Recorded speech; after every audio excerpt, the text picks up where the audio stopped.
Mikhail Gorbachev, the former Soviet leader who brought the Cold War to a peaceful end, has died aged 91. Mr. Gorbachev took power in 1985 and introduced reforms, as well as opening up the Soviet Union to the world. But he was unable to prevent the slow collapse of the Union, and many Russians blamed him for the years of turmoil that ensued. Outside Russia, he was widely respected, with the UN chief saying he had changed the course of history. Mikhail Gorbachev was a one-of-a-kind statesman, UN Secretary-General Antonio Guterres said. The world has lost a towering global leader, committed multilateralist, and tireless advocate for peace. The hospital in Moscow where he died said he had been suffering from a long and serious illness.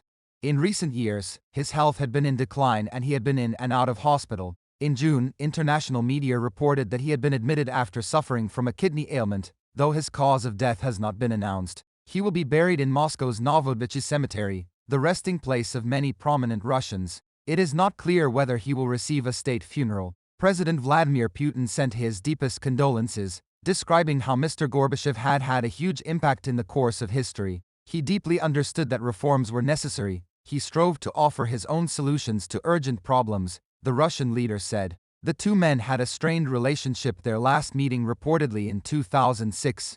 Most recently, Mr. Gorbachev was said to have been unhappy with Mr. Putin's decision to invade Ukraine, even though he had supported the annexation of Crimea in 2014. In his tribute, UK Prime Minister Boris Johnson said he admired Mr. Gorbachev's courage and integrity, adding, "In a time of Putin's aggression in Ukraine, his tireless commitment to opening up Soviet society remains an example to us all." US President Joe Biden called him a rare leader and praised Mr. Gorbachev as a unique politician who had the imagination to see that a different future was possible amid the tensions of the Cold War. European Commission President Ursula von der Leyen praised him as a trusted and respected leader who opened the way for a free Europe. "This legacy is one we will not forget," she added.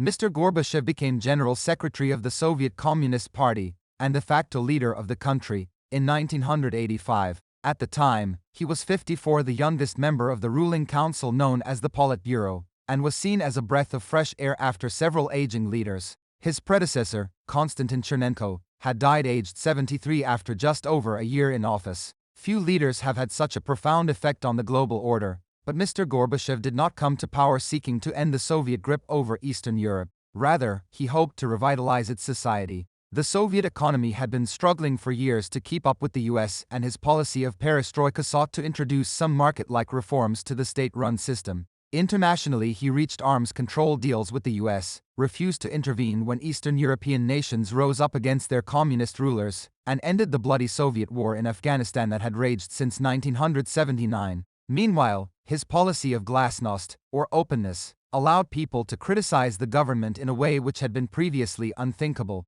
But it also unleashed nationalist sentiments in many regions of the country, which eventually undermined the stability of the country and hastened its collapse. In 1991, after a symbolically organized coup by communist hardliners failed, Mr. Gorbachev agreed to dissolve the Soviet Union and left office.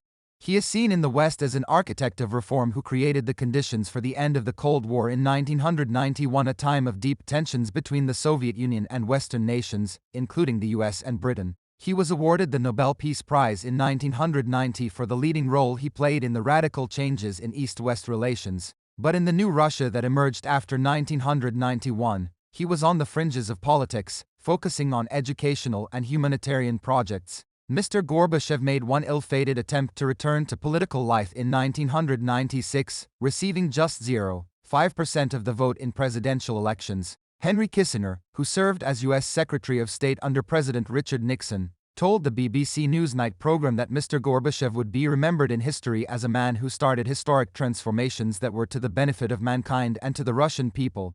James Baker, who negotiated the reunification of Germany with Mr. Gorbachev's government, told the New York Times that history will remember Mikhail Gorbachev as a giant who steered his great nation towards democracy. Vladimir Rogov, a Russian appointed official in occupied Ukraine, said Mr. Gorbachev had deliberately led the Soviet Union to its demise and called him a traitor. What ordinary Russians thought of him was perhaps encapsulated in a Pizza Hut advertisement designed for the US market that he took part in 1997. In the ad, diners debate the chaos unleashed or the opportunities created by the end of the Union, before toasting him.